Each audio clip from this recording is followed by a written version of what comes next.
apparently I'm a missus. Hey? It wasn't about Now wait a sec, I've got it. You're all good. You're on. We're sweet. It's all working now. Awesome.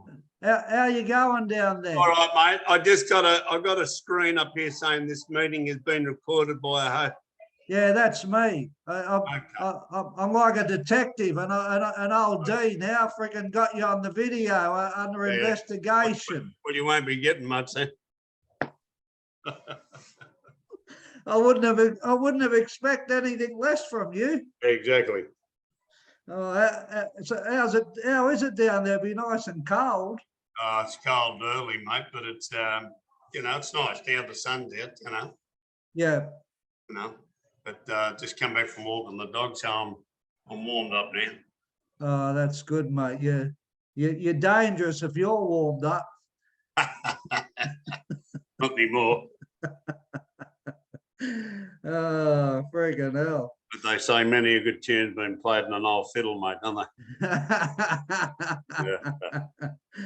Yeah, well, mate, I tell you what, you've played a few. I certainly have. Yeah. So how old are you now? I'm 70, mate. Jesus, you're looking younger every day. Yeah, I wish I was. Just getting a bit tall and growing through this. I got a couple of rugs up here I can throw on that. Yeah. Not a red one. I could see you with a red curly one on. Yeah, I probably wore a few of them before. Yeah. On top of the balaclavas. Yeah, that's right. I didn't use many of them. Oh. I'd rather use disguises. Oh, that's funny. That's funny. Yeah. So, mate, Mr. Graham Henry, the man they couldn't shoot, root, or electrocute. Jesus, what a lie. Yes. Yeah. So, where did it all start for you, Graham? Like, you were from out Rideway, yeah? Not really. I actually came from around Sylvania, and that as a kid, Sylvania Heights, and then we moved to Tarrant Point. My parents bought a shop there. I lived there for a few years till I was about 10 or something, and then we moved to Epping to my grandfather's house. And he passed away. He was a Boer War hero, and moved into his house, and it was one of those places with no electricity and all that sort of shit. So we burned it with candles and boiled our water down the back with the copper. Okay. Had to cart it up the stairs for the bath, about 50 buckets.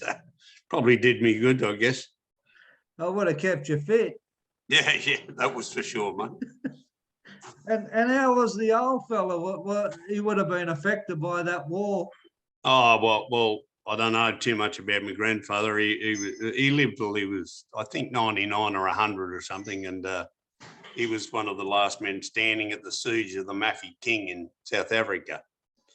And Wow. he got big right up in the Herald, in the column 8, they used to call it in those days, and got a good rap, And but every time they asked him something, he wouldn't tell them anything about it. So he didn't want to talk about the fucking war or being a hero. Or, Yeah. So, but then my father, who I thought was my father, went to the Second World War, as all his brothers did.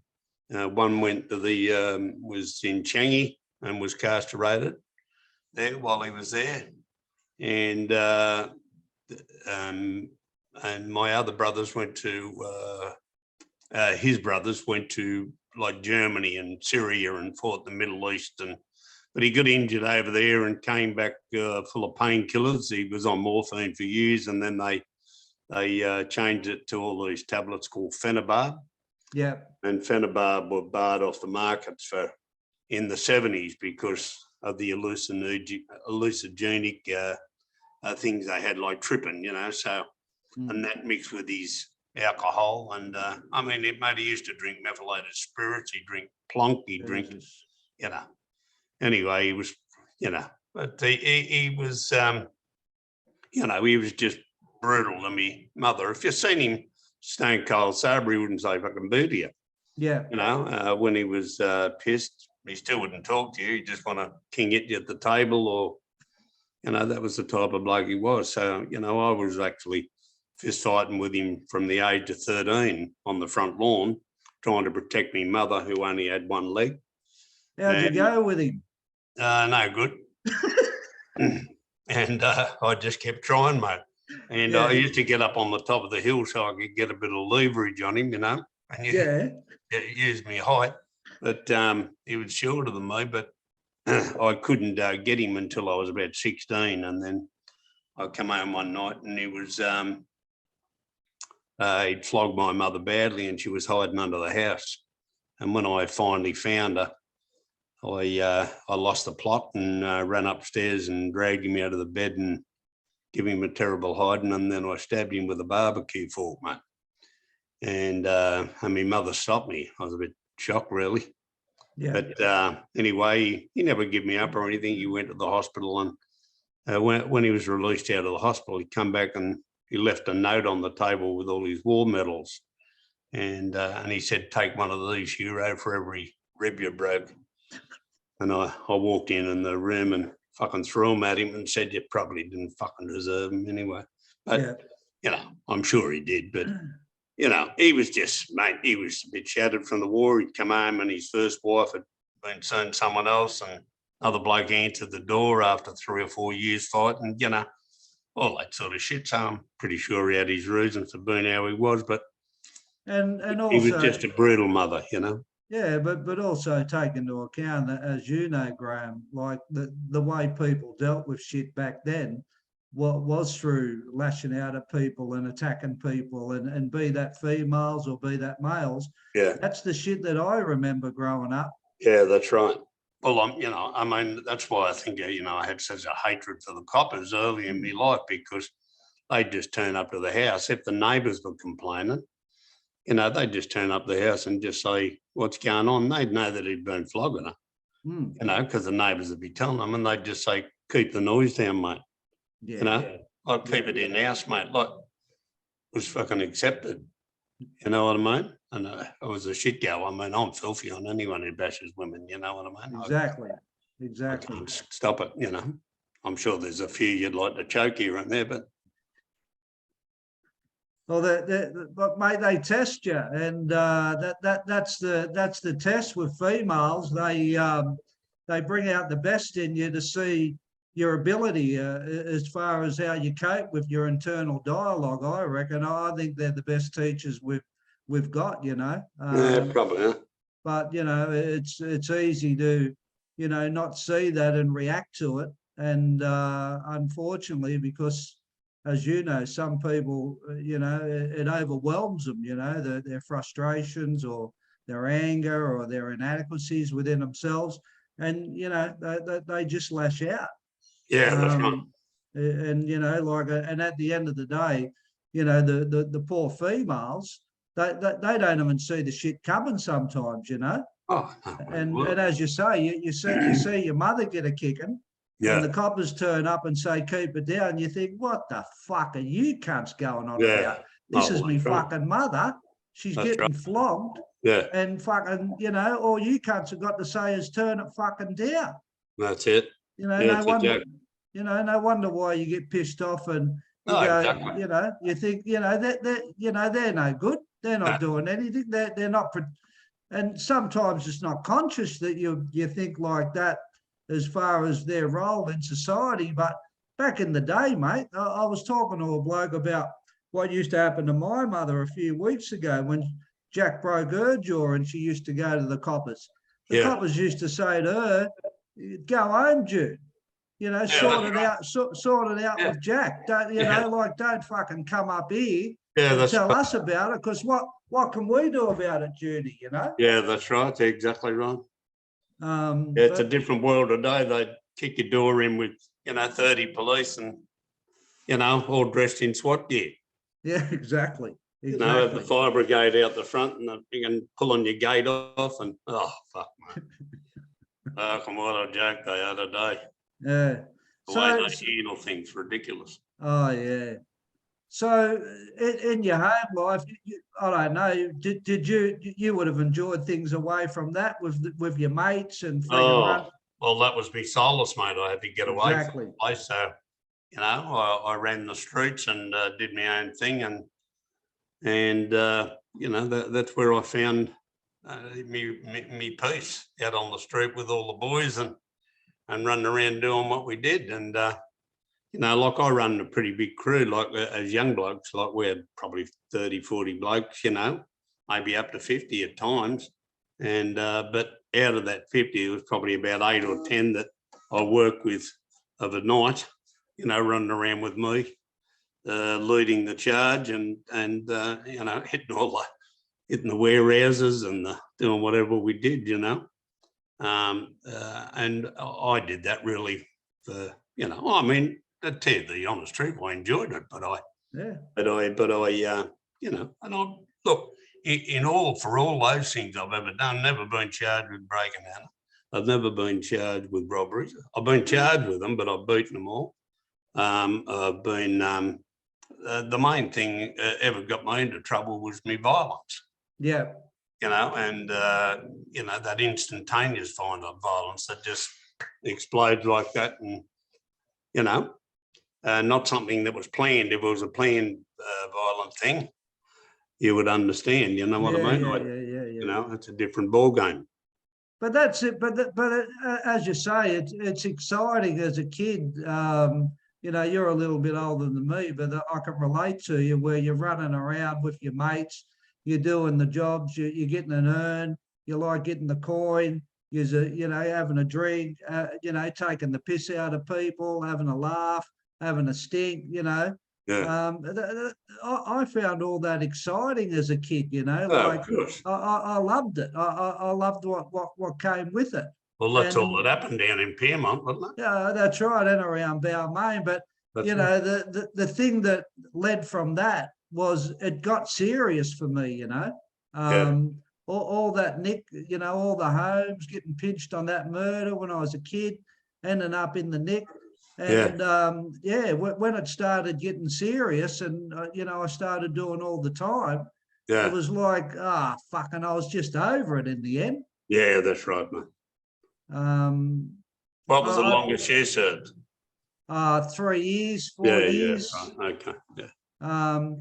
My lagans were like drunks lagans, but I did a lot of them, Well, so am I early in the piece, and Yeah. until, because I was pretty sweet and I could get away with a few things later on in life. But the biggest one I got was the 8 years, Yeah. That was for the wounding of the police prosecutor who just passed away about 3 weeks ago, apparently. So. Yeah. I can remember when I was in the Bay when I was 19, and one of my mates come up to me. He said, "Fucking, you never get fucking pinched, Dean." I said, "Yeah, what do you? That's a good thing, isn't it?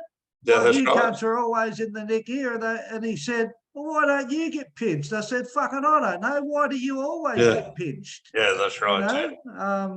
So, well, I mean, I look at my old mate, Stan Smith, Stan the man, and I said to him, I said, "What's the biggest lagging you ever done?" He said, 3 months.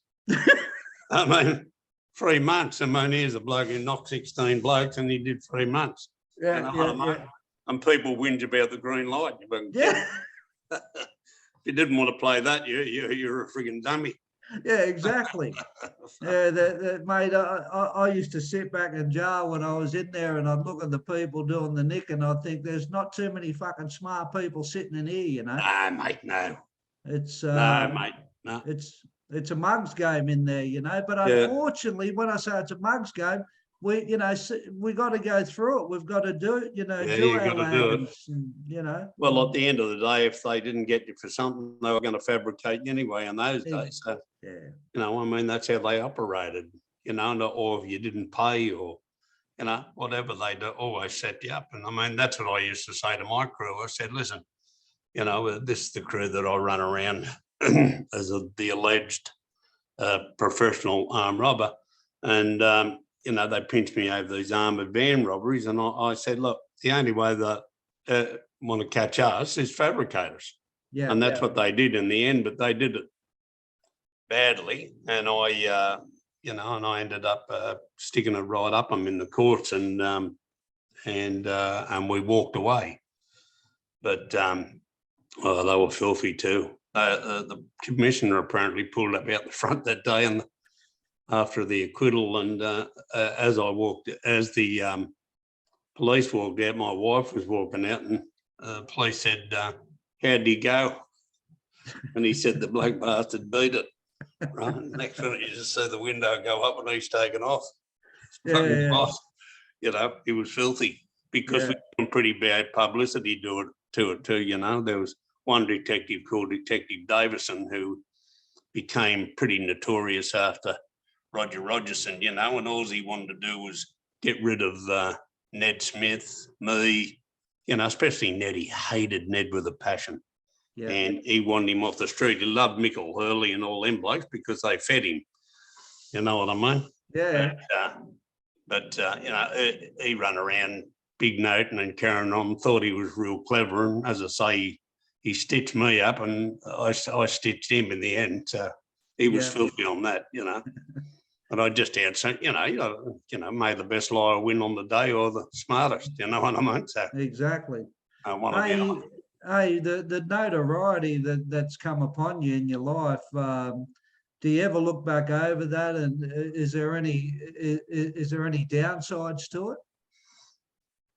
Oh, well, I think there's always a downside to your notoriety, mate. You know what I mean? Yeah. You know, the higher up you go in life, the more the shit gets talked about you, and you know, they come up with all these bullshit stories, and you know, that you hear over the years. But I've look, you know, I'm pretty well respected, I've got to say. You know, out of all the blokes that I knew and grew up with, and even the younger blokes today, I'm pretty well respected. But you know, there's the odd couple that don't like me, of course, and only because they couldn't get me. You know what I mean? And because they know that I know the truth about them, that they're crime commission informants, or you know, and they work with the crime commission with that Mark Standen you know, to have me assassinated, along with Mickle. Mickle was on the hit list that day. There was me, Mickle, Stan Smith, and another bloke. I won't mention his name, but there was four of us, and we were on the list to get knocked by this crew. It was because this other bloke couldn't get me. He got the crime commission, that Mark Standard, to do all the surveillance on me, find out where I was, what I was doing, what days I was doing this, and then they put this other crew on me. They were a European crew, and they tried and tried and tried, and every time they tried to get me, I'd get around them. I remember one day walking down the back of West Pennant Hills, and I was just about to go down to this part and cross this little creek, little bush part, and then head up to this oval and do some training. And this when I knew I was being hunted, but I deliberately walk in those days to sniff them out. And as I'm walking down the street, there's a bloke leaning on the back of a big white LTD. And I found out that they actually owned a hire car company, right? So they're a pretty big crew, had plenty of money. As I'm walking down, he's leaning on the back of it, and I'm just about to go past, and I decided, no, I'm going to turn left. I'm not going across the creek. So as I did, he said, just doing time, mate, you know what I mean? And I just stopped and looked at him, and I said, only fucking words for a fucking hire car driver, mate. I said, what you meant to say was just do it, wasting time, mate. You know what I mean? Yeah. So he gave himself away who he was, and he was filthy, right? Anyway, what I did, I'd go home, and then I'd bolt around to where I knew they'd be, and I'd just take, you know, pictures of me blower, or, you know, and just write down their number plates, you know, their cars. And I ended up finding out where they were, and I located them, and I called them, and I said, now listen, this is your number plate, and I can still remember them to this day. And I said, and this is your number plate? And he said, no, yeah, it was. I said, no, this is your new one. And so I told him the new one, the Monaro that he was driving. Yeah. And anyway, he nearly died of fright. And I said, if you come around my place, I said, I just want you to understand that if you come there, I'll fucking kill you. Yeah. Know what I mean? Don't come to my place, my family, mate. My home's my castle, right? So, and I said, that's a no-go zone. I said, you want me, you try and get me on the street, mate. I said, but you're working for a dog. Yeah. Right? Understand the bloke who hides is a dog. Anyway, about 2 weeks later, they turned up 10 out. And I mean, 10 out. I couldn't believe it. When I remember telling Stan Smith, and he went 10, like he was only used to one bloke turning up or something. You know what I mean? Yeah. I said, mate, things have changed. I said, you know, I mean, these blokes had Ugg boots on. They were all shaven. They were all Ugg boots. like so they could sneak around, like big long ones, you know. Yeah. Yeah. So they could sneak around. And my Merc then was all bulletproof. Yeah. And my wife was out in that Thursday night, and I rang her and I said, listen, don't come home. Fuck's sake, don't come home yet. Right. And then my youngest daughter was with me, and I just went down into the garage and I said, we need to get this cricket bag. Cricket bag, well, I had all my gear and all my guns, you know. So I lined them all up on the bed and then got upstairs in the top of the window and was watching them run past with hands in both their pockets and holding onto the guns, and then they're hiding in different houses and locations, waiting for me to drive in the driveway. Oh. But unbeknownst to them, I'm home. So I just walked straight out the front, and I thought, what's going on here? But they always used women, and the women used to sit there and text message. They'd sit in cars or walk past, and they'd text message, yeah, here he is. Well, next one of them walked past. I'd already seen her before, so had my younger daughter. And so I knew who they were, and I knew there was going to be a go that night because I'd already chased them a few times. So Yeah. Anyway, so I ended up getting upstairs and just going, hey, Bob, get in, wait till they come in the front yard. Mick, wait till they come in the front yard. We know our voice travels of a night. Yeah. Yeah. And, you know, they thought, hello, this is a fucking trap. Yeah. So they hit the frog and toad, you know. So, that was 2004, I think. Yeah. So that was the last attempt. That was the 20th. Fucking 20th. Oh, mate, I tell you, you're like a phoenix. They can't put a good man down. No, mate, I just had a good awareness about me, you know, and that just saved me all my life, mate. I was good at, like, you know, when I say I was good at it, I just had this incredible awareness. I've always had it. And I can just sit down. It wasn't too long ago. I sat down just at the window where I usually sit. And so I can have a view of the street. And I just sat down. And as I sat down the street drives an old enemy. And I've got a little cul-de-sac, you know, and this bloke's from Sydney and I'm up the coast. You know, he come past a couple of times and then I gave chase and haven't seen him since. Yeah. And that intuition, how was that for you in the nick also when you did your little bit always of time worked in for there? me, mate. Yeah, always worked for me. Well, how was the nick for you, Graham? Like, what was it like? I know you did it well in there, and I know some of the crew you were running with in there. You were very well respected, of course. But in your own time in the nick, did you ever have your own time in there in your slot and you thought, fucking, you know, I'm away from my family, you know, 100 times. You know, 100 times, mate. How was it for you? Mate, if I was single, I would have been a fucking lunatic. You know what I mean? And so your family's helped you. It's given you some kind 100%, of fucking 100%, mate. I'd be doing 5 life sentences otherwise. Yeah. You know what I mean? I mean, you know, and I don't say that trying to be a fucking tough guy. I know that's what I would have been like. You know, that family changed me, you know, and gave me something I never had as a young bloke. And so, you know, I had to respect all that. But you know, especially having girls and then me 100%. and you know, and didn't want them to ever follow down any roads that I have. My son tried for a while, but thank heavens he's come good and Now he's a miner and he's going well. Yeah, no, he's a good fella. I like He's a Adam. good kid. He's a good He kid. is a top kid, mate. Well, he's a man, so Yeah, that's yeah, right. Yeah, he is. he's a nice man, and Yeah. you did well with him, mate. You know, he had Yeah. his process like all of us, but he's got good morals. He's got good value. Funny bastard.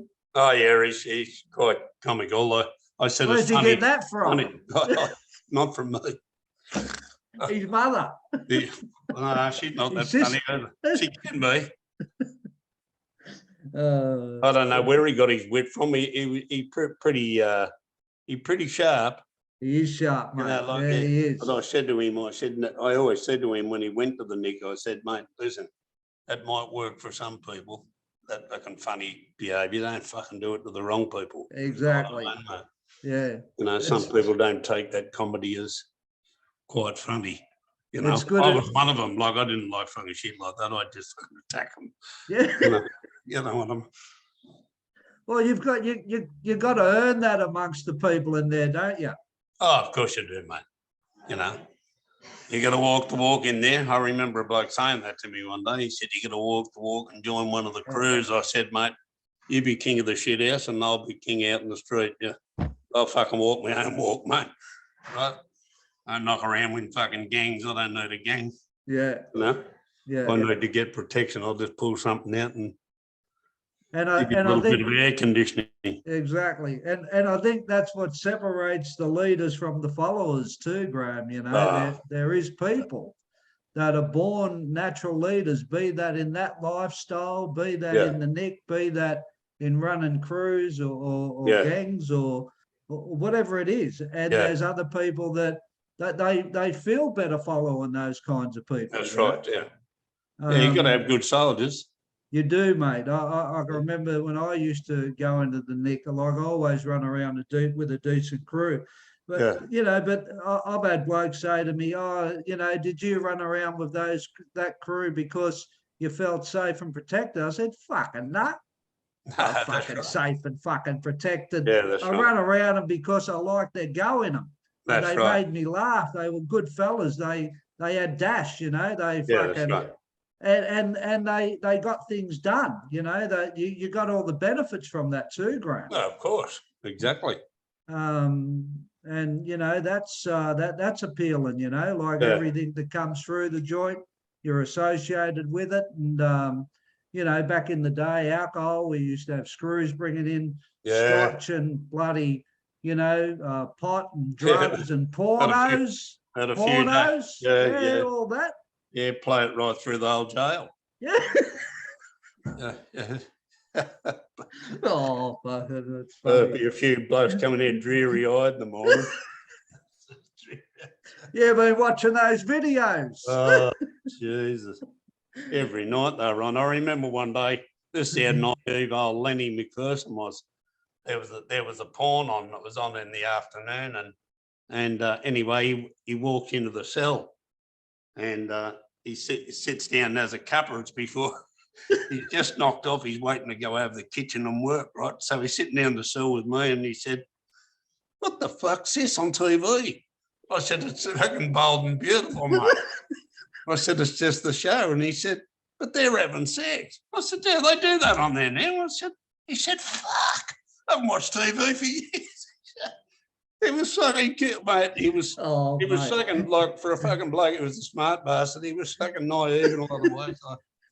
He used to make me fucking laugh. He was a funny bastard, you know. You were there. Freak too, you know. Yeah, you were there when he took his last breath, yeah? And yeah, where mate. was it? Cessnock in the knock, eh? Yeah. Yeah, and he just come up to the room. We were up in the dorms up in the top of C Wing at Cessnock, and because we were all mainly you know, just getting ready as the C classos to get out and start working outside.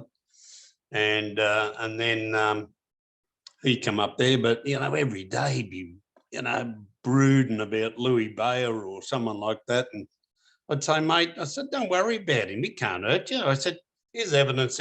I just use that in court and just say, mate, just a crook trying to get through the break. Fucking, you know, don't take any notice of him. That's what they do today. The old days, they would have sentenced you over it, you know. Yeah. But So I remember him walking around. Me and Leslie Mara were actually walking along, and Les was doing 6 months for $500,000 in the boot of his car or something, and I was finishing off I had about 18 months to go or 12 months to go on my 8-year lag, and anyway, I remember him walking along, and he was wobbling, when he was walking all along the fence.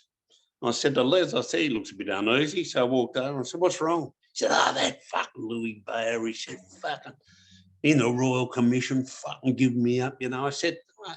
Anyway, that was when I said, don't worry about him. And I said, he said, fuck, a man will end up dying in here. I said, well, be careful what you wish for. Well, it was not long after that. He come upstairs into the dorm, and there was one big hamburger left. This bloke used to make those big hamburgers. So he grabbed this hamburger and chewed into it. And then he left there when he ate, and I thought, fuck, he ate that quick. He fucking hardly chews at all. I thought I was a quick eater.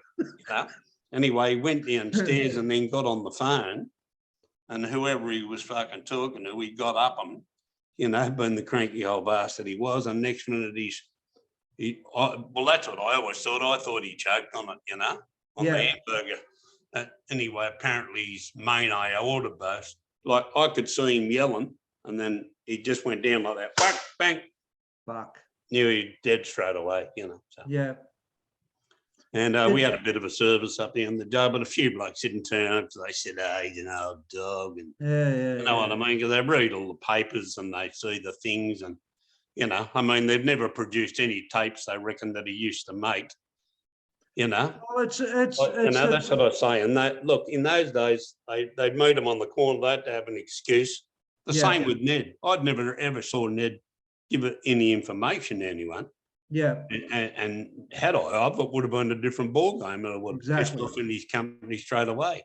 But it wasn't until years later that it surfaced that he, things that had come out that had happened. You know what I mean? So he was doing it on the sly, and they were scratching each other's backs, and then that's how they got the start they got, I guess, the green light, and people run off them. And well, the better, as you know, Graham, the better you do in life, the more scrutiny you're open for from other people, be that you're no good, be that you're fucking shifty, be that you've done whatever they want to come up with.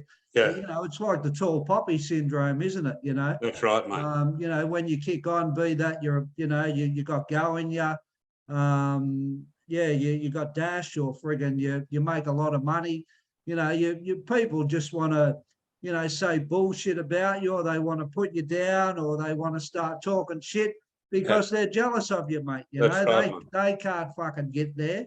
Well, Australians always been like that, haven't they? The tall poppy syndrome. Yeah. You know what I mean? So yeah. When you're out there and they hear this, like I said to a bloke on a podcast the other day, this bloke got on there, a bloke who I knew from the prison. He used to be on the gear, and he said, I got offered the green light, and I told him to shove it because that's my style. And I went, they were offering you blokes, like blokes who were on the gear like green, because the people outside that organised crime circle, right, the coppers that weren't in the swim, in the giggle as they called it, them days, they had to find their own goes. So they were finding some of these blokes who were on the gear and all that and utilising them, and probably feeding them in heroin that they were pinching out of the frigging safes at the police station. Yeah. You know what I mean? Yeah. And then taking the cash. Yeah. You know what I mean? Well, that's not how it worked. The green light worked in organised crime.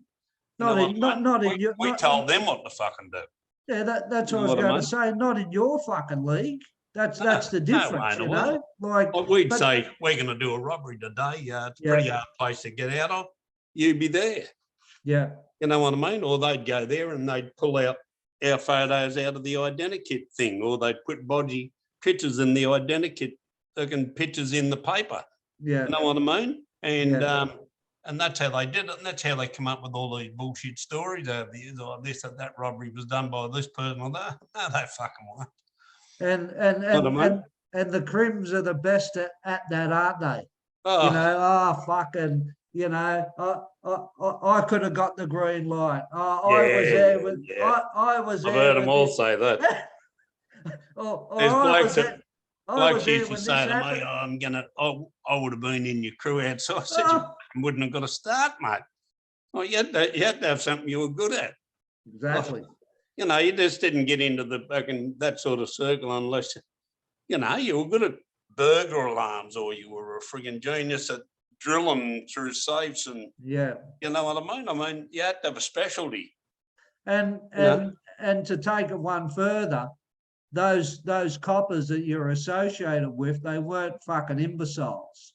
They knew who they wanted beside them. They knew the ones with intelligence. Like you just don't associate with, call them clever, call them smart. You know, in that league, it was a form of friggin' high-end crime. So it's up there. Well, I've But known mate, them to get.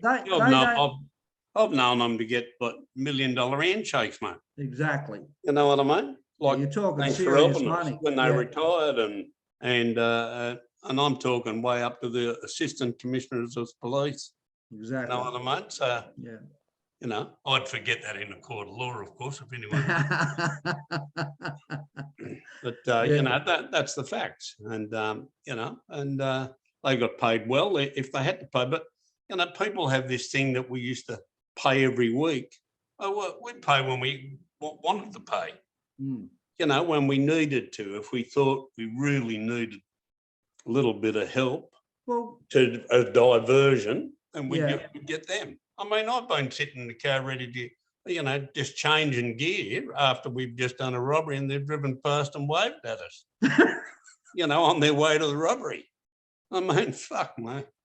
I mean, look, if you didn't want that to be your go as a crook, then you were a silly bastard. Exactly. You know what I mean? And that's the other thing. You know, a lot of people don't understand that those coppers needed you as much as you needed them. Well, that's it. Well, I mean, they used to get 4 bob and a galosher as pay. Exactly. You know what I mean? Yeah. People probably don't know what a galosher is, but they used to wear them on your feet. Yeah. For the rain. But you know, they're on shit pay and they did fucking big hours, but most of the time they run around fucking pissed, you know, especially the consorting squad, or, you know, they'd just walk around, they'd go out the racetrack and just see you out there and come up and stamp you for 500. Yeah. Know what I mean? They'd probably find 15 blokes out there that day. They'd have a good day. Yeah. You know? They used to get around in those fucking black Mariahs, I remember them. Yeah, the old black Mariahs, yeah. What were they, Graham? The XBs or the XCs, the 351s? No, they had the big Ramblers, remember? That's right, yeah. Big Ramblers, yeah. They were from the CIB. They were the CIB detectives. Yeah. They were all the big shots, you know? Yeah. I remember them up the cross when I was a junkie, and they're always in the fucking Chinese restaurants and on the piss. Yeah, all the time. Yeah. Fucking, I remember going out of the cross a couple of times, and they'd be walking down past that fucking Coca-Cola sign going down the hill at William Street, and they'd be fucking swaying side to side, drunk, kicking the fucking bins. And I remember one night I was walking, fucking coming up the hill. They said, "Where are you going, you little cunt?" I said, "I'm fucking going up here to get some drugs." They said, "Well, you're going to the fucking right place. Fucking behave yourself, you little cunt." I said, "I'm sweet." But they just, as you say, all they did was got on the drink and in the Chinese restaurants. And that's all everyone was running amok. I mean, they were the 70s and 80s, and, you know, with the biggest earning times of all. You know, they were happy. Everyone was happy, and you know, we're all learning and doing well. Yeah. But you know, all good things come to an end, unfortunately, and you know, I wish I remembered that as a young bloke. I probably would have saved some, but fuck, mate. But you had a good time spending it. Yeah, mate. Yeah, we did. You know, and you know, I mean, we. But I was always aware of, I'm not going to go and buy this house and this house and this house and all that sort of shit, and you know, because in the end, the Crime Commission would have ripped into you anyway. Yeah. I mean, I've been before the Stewart Commission, and the only thing that I remember him asking me, and that was in the 80s, Justice Stewart, and he said, now you run a pretty big SP thing. And I said, yeah, well, allegedly we did. And he said, well, you do. He said, you've got about 22 places and blah, blah, blah. And I said, no, we only earn about 500 a week.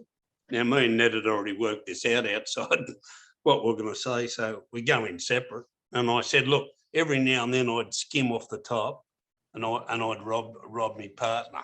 And he'd go, you'd rob him? I said, yeah, I'd rob him.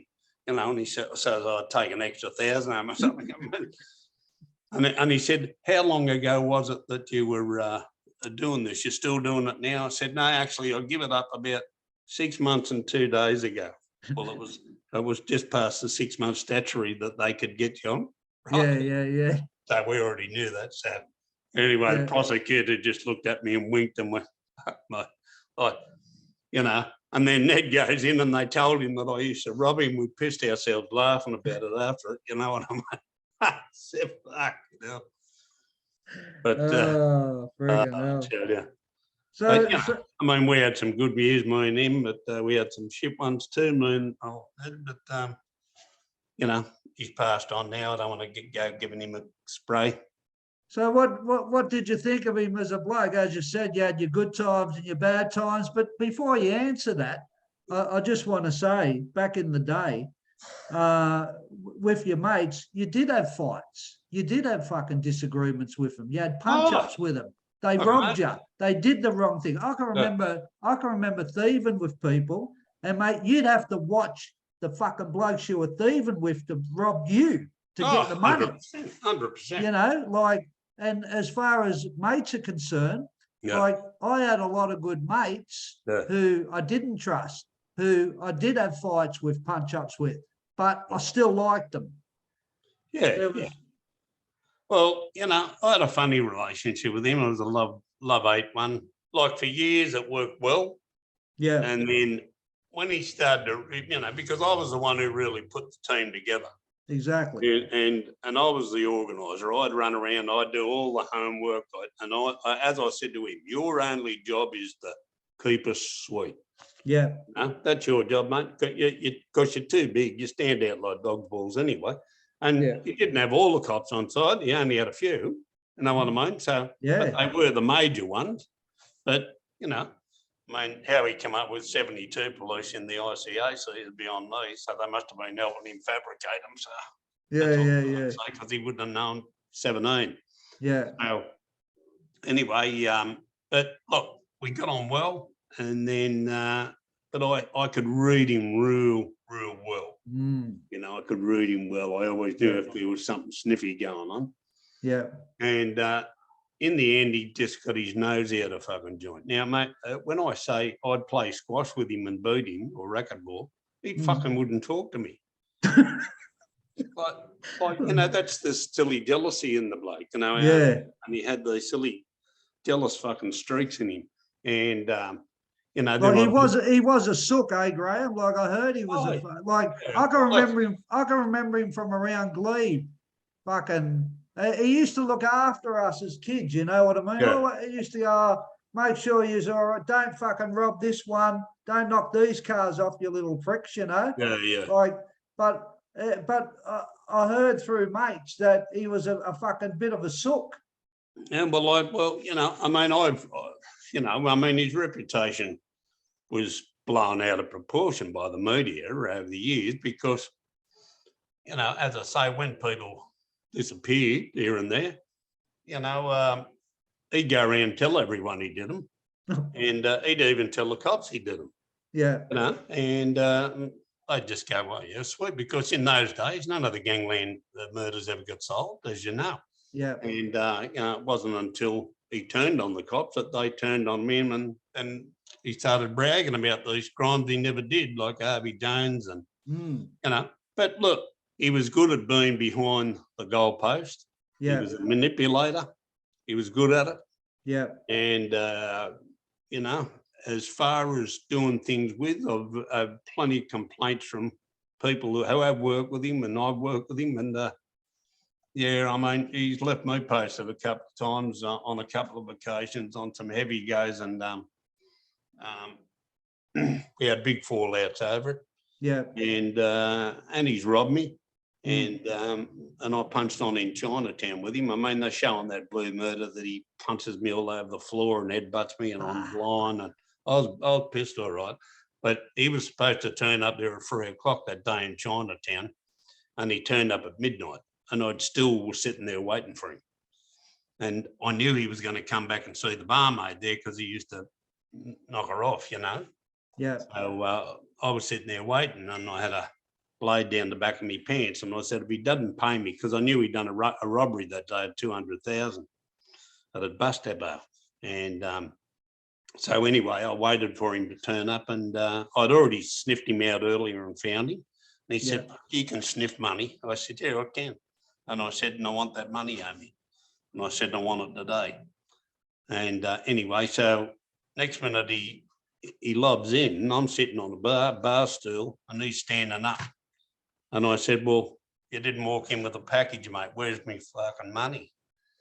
And he said, oh, look, he said, I'll sort it out tomorrow. I said, listen, you're a fucking dog. I just declared him straight on the fucking spot. Anyway, he went bang, bang, and lifted up a couple under my eyes there, right?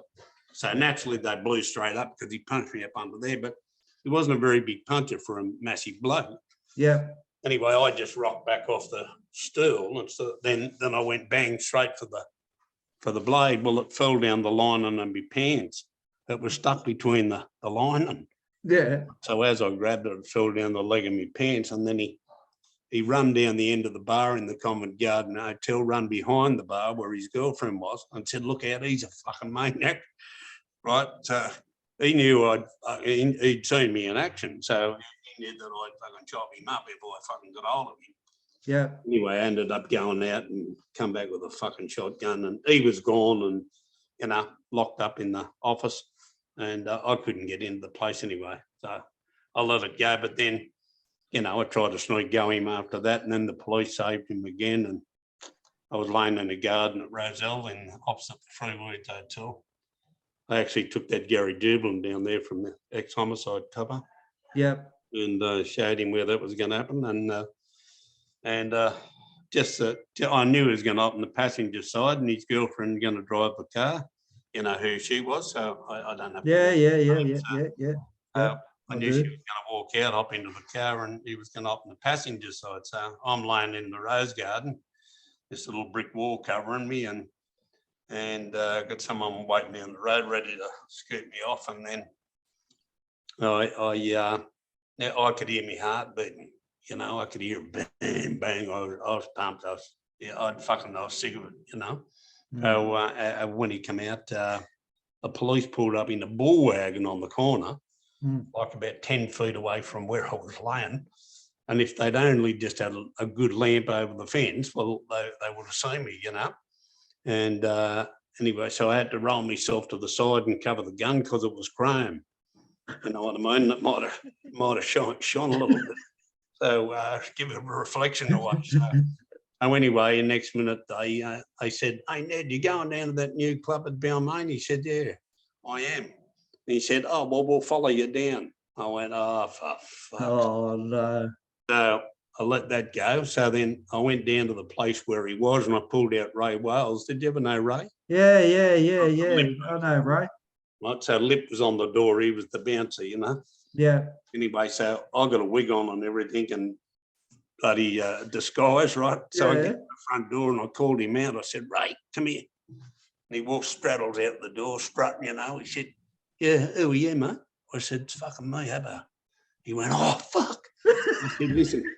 I said, listen, go and get that bloke. Just pull him up to the bar. And I said, there's money in it for you.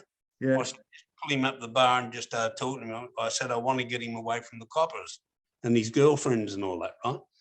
So they were all sitting together at a table, and he said, oh, don't do that to me. You nearly said it. So I let it go anyway. When he came out, I said, I'll get him when he comes out. But when he came out, he must have sniffed a rat, you know? Yeah. And he had all of the women around him, the mother. Oh, the Fucking hell. Yeah. Around him, and he was walking, Oh, and I went, oh, yeah, oh, fucking hell. couldn't believe it. So Yeah. anyway, then in the end, I just said, fuck, it was only money anyway. Yeah. Yeah. But he just did some treacherous things to me, and there was other things over that Michael Drury being shot, and Yeah. you know, and then they all joined forces, him and Roger and Prendergast and Flannery, and then they tried to use me as a scapegoat. Well, even on Rogerson's, he's got a DVD that he put out called Just Roger Rogerson. There's two DVDs on it. On that DVD, he says, yeah, I sent Detective Anderson down to Christopher Dale Flannery's place to work out the gang wars, right? Well, Yeah. in other words, work out who was the one knocking everyone, right? Exactly. Yeah.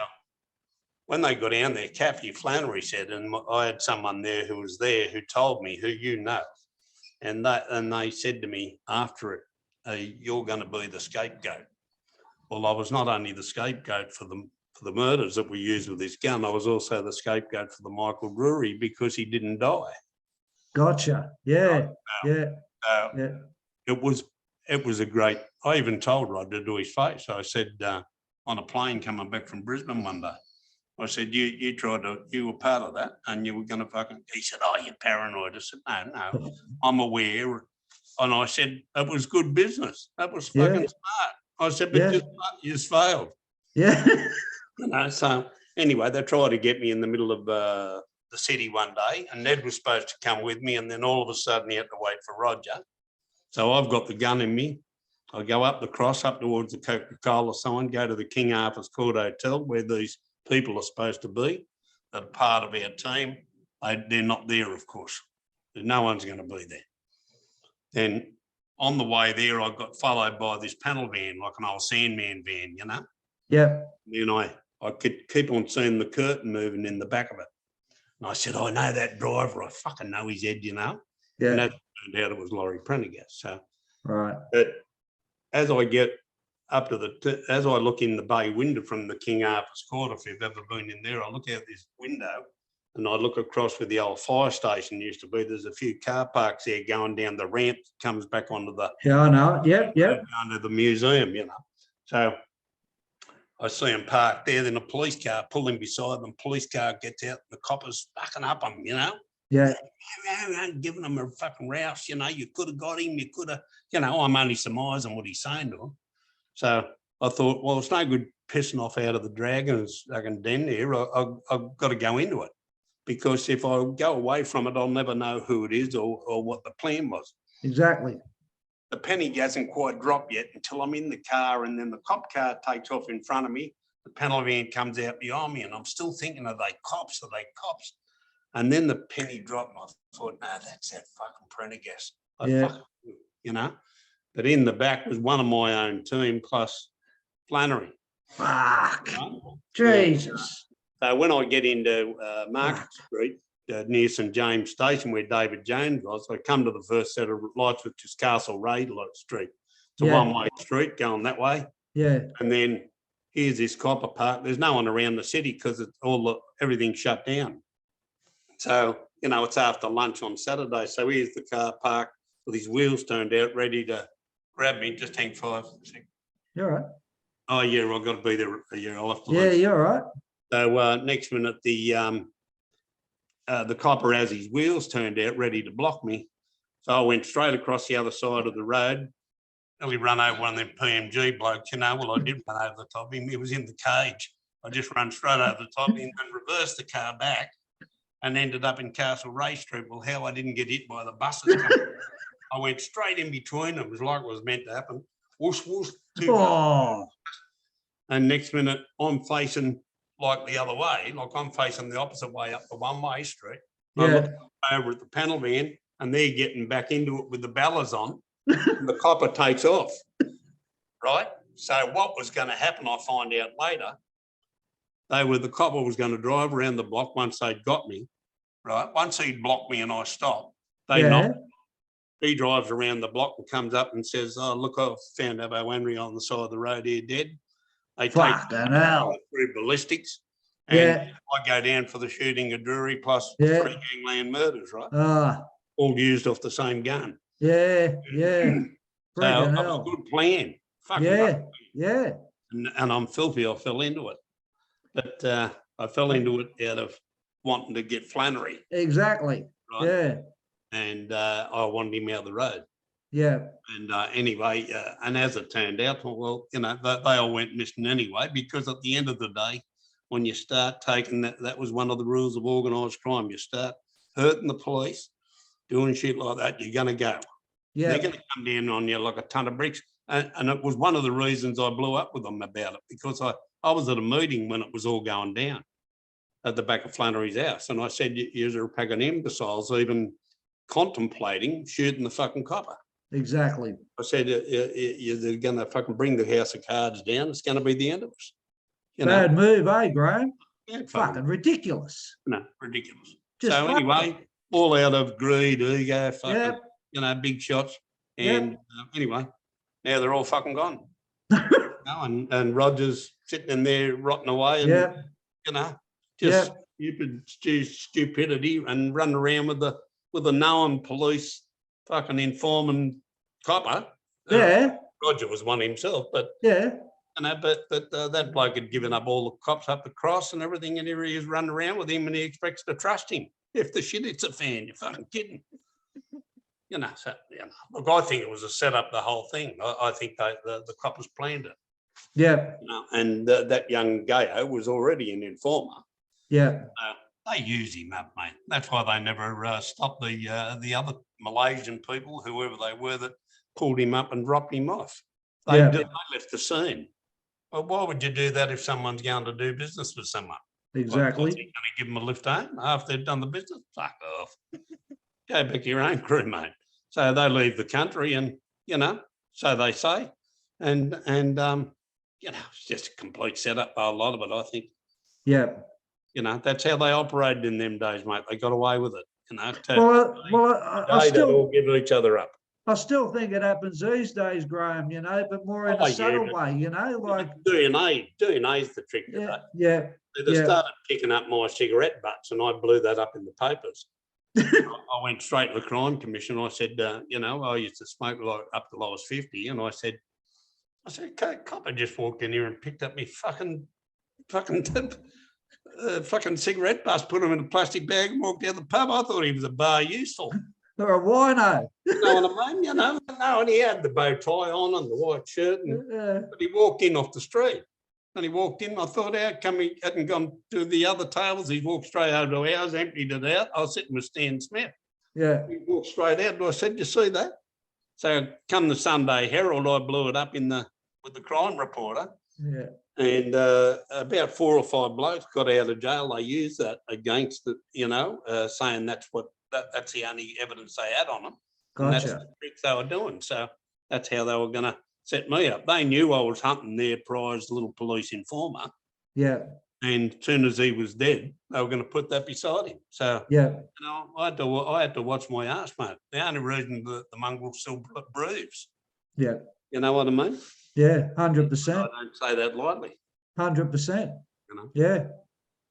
So you got to go for a doctor's mate, appointment. just got to go down. I went asked how read the other day on the front step. My wife was dozing out there, and I come right down the tailbone. I just want to make sure it's not fractured. It's probably not, it's just a bruise, but go down and have a little check over, mate. I always do, but keep on top of things, and that's all I've got to do, mate.